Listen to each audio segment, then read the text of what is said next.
Taas, oh, grabe lang. Ibog sa taas, oh.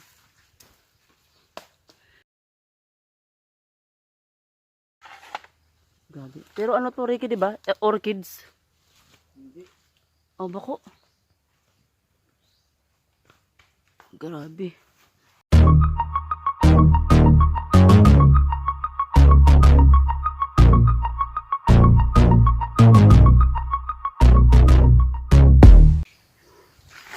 Yan guys, kinukwento ko sa asawa ko kay Ate Jess yung kung bakit may mga bato dito na ano.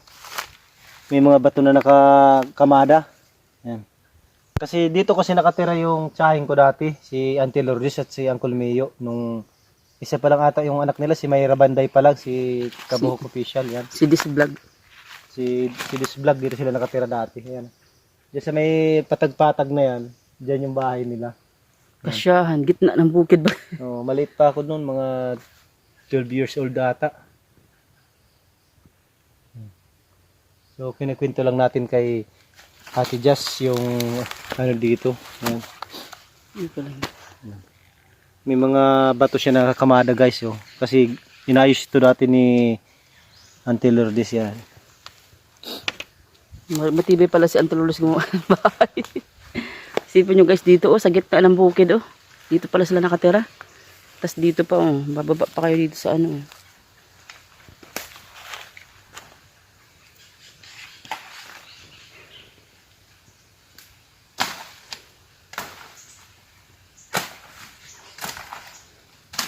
Tabi-tabi apo ka man. Tabi-tabi po.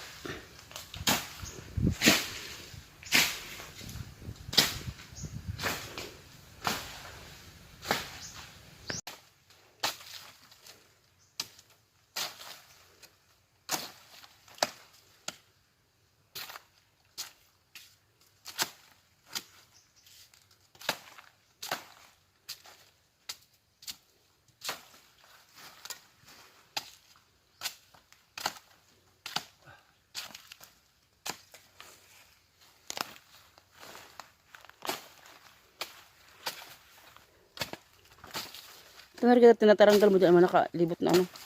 Kailangan tanggalin to kasi pag kumapal ito, mamamatay yung niyog. Ah, bagong bagay rin ka na. Oo.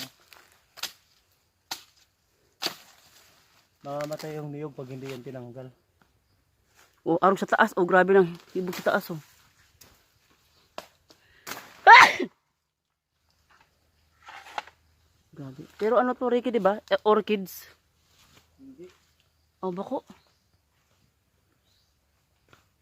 Grabe. Lat lang.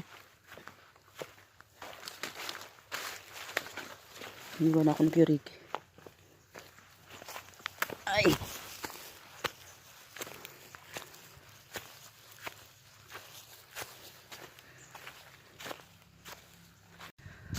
Ito bayabas, manguha tayo ng bayabas kasi panggamot sa ulcer.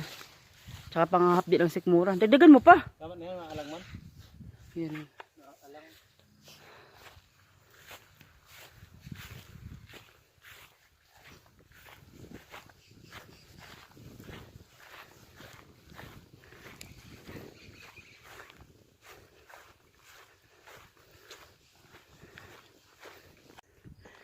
Ay guys, tumigil muna kami dito guys kasi mangunguha daw si Kuya Ricky ng gagamba para kay Buliit.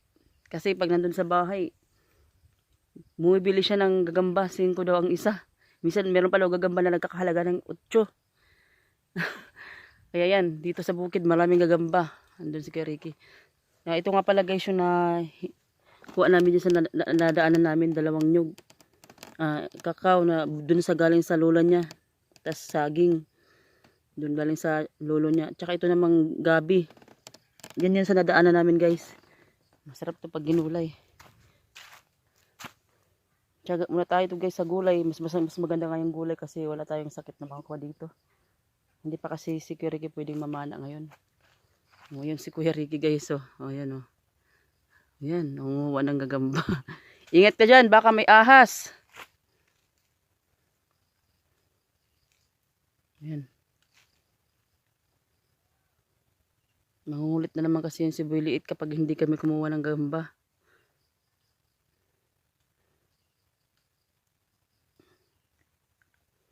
Dito kami dati tumigil nung may nagbigay sa amin ng babala na meron pala ditong baka na nanghahabol ng tao. Napakatapang daw pala nun. Buti nga't wala dito ngayon sa daanan. Yan, ganda dito guys sa bukid oh.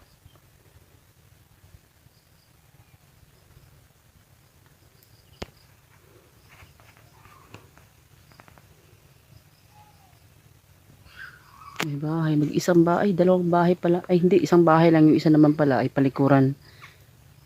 Yan. Maganda pala dito tumira guys.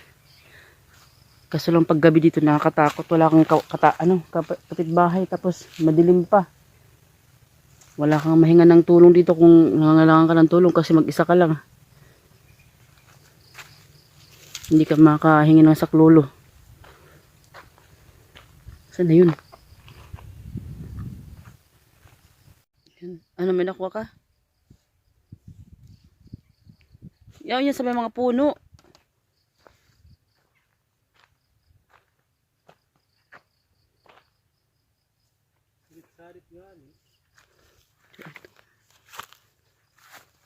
Oh, ang ganda naman ng bulaklak na to. Wow, napakaganda naman ng bulaklak na to. Dito sa bukid, may tumutubo palang mga gandang bulaklak. Ang galing, ganda oh.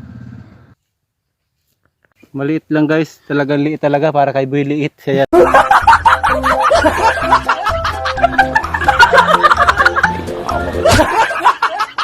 Ayan, grabe ka naman sa anak mo. Oh, dapat magkaganang kita kayo ni.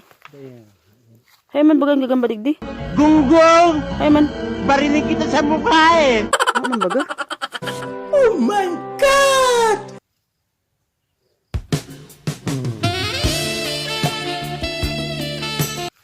Yan. Ayan pala.